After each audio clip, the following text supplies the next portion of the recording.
Hi hello welcome to my channel Escar world creations. భార్య కడుపుతో ఉన్నప్పుడు భర్త చేయవలసిన అతి ముఖ్యమైన పనులు ఈరోజు చెప్పబోతున్నాను.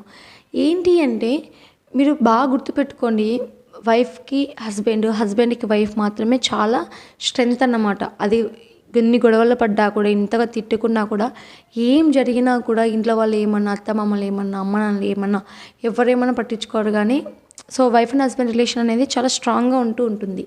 సో ప్రెగ్నెన్సీలో ఉన్నప్పుడు వైఫ్ అనేది భర్త చేయవలసిన అతి ముఖ్యమైన పనులు ఏంటంటే, మీరు చాలా బిజీగా ఉండొచ్చు, ఎంతో బిజీ పర్సన్స్ కావచ్చు, బట్ కానీ అట్లీస్ట్ ఒక మెసేజ్ తిన్నావా అని, సో ఏం చేస్తున్నావు, హెల్త్ అంతా బాగుందా, ఏముంది, ఏమైనా ప్రాబ్లంగా ఉందా, నేను ఏమైనా రమ్మంటావా, లేకపోతే అట్లీస్ట్ జస్ట్ హాయ్ ఎలా ఉన్నావు, తిన్నావా, అంతే అయిపోయి టైంకి ఒక్క మెసేజ్. సో ఇది కూడా చేయని వాళ్ళు చాలా మంది ఉన్నారు. సో ప్రెగ్నెన్సీలో చాలా వరకు డిప్రెషన్కి వెళ్ళి అసలు మా హస్బెండ్ ఏం పట్టించుకోరు, చూసారా అసలుకి ఏం పట్టించుకోరు అని ప్రెగ్నెన్సీని ఎంజాయ్ చేయకోకుండా హస్బెండ్ గురించి ఆలోచించే అమ్మాయిలు కోట్లలో ఉన్నారన్నమాట. సో దయచేసి అబ్బాయిలు ఏంటంటే ప్రతి ఒక్కరికి బిజీ లైఫ్ ఉంటుంది, బట్ కానీ మీ వైఫ్ని కూడా కొంచెం పట్టించుకోవడానికి ట్రై చేయండి. సో సెకండ్ థింగ్ వచ్చేసి ఏంటంటే, వీలైనంత వరకు అట్లీస్ట్ మీరంతా బిజీ లైఫ్ని లీడ్ చేస్తూ ఉన్నా కూడా నైట్ పడుకునేటప్పుడు మీ వైఫ్ పొట్ట మీద చేయి వేసి అట్లీస్ట్ మీ బేబీతో మాట్లాడడానికి ట్రై చేయండి.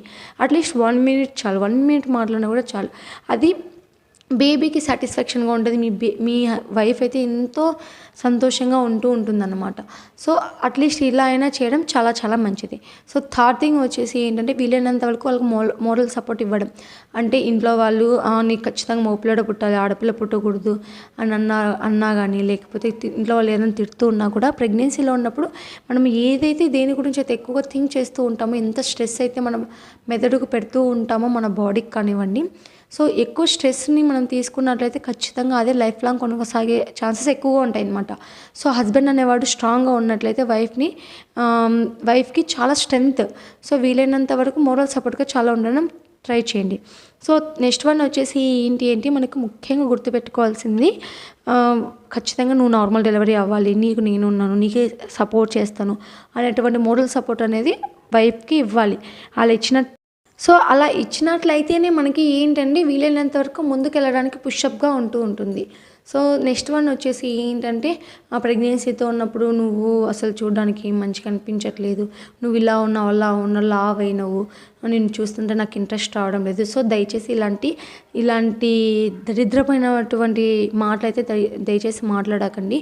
ఎందుకంటే ప్రెగ్నెన్సీలో ఉన్నప్పుడు హార్మోన్ చేంజెస్ వల్ల ఏంటంటే వెయిట్ గెయిన్ కావడం వల్ల కానీ, లేకపోతే ఫేస్లో చేంజెస్ రావడం వల్ల కానివ్వండి, సో ప్రెగ్నెన్సీ ఉమెన్స్ అనేవాళ్ళు చేంజ్ అయిపోతూ ఉంటారు అనమాట. దయచేసి ఇలాంటివన్నీ మాట్లాడుకోకుండా వీలైనంత వరకు అట్లీస్ట్ వాళ్ళతో రిలేషన్ అనేది మెయింటైన్ చేయడానికి ఎక్కువ ఇంట్రెస్ట్ చూపించకపోయినా పక్కన కూర్చొని మాట్లాడడానికి అయితే ట్రై చేయండి. So thank you for watching. Please do like and subscribe to Escar world creations.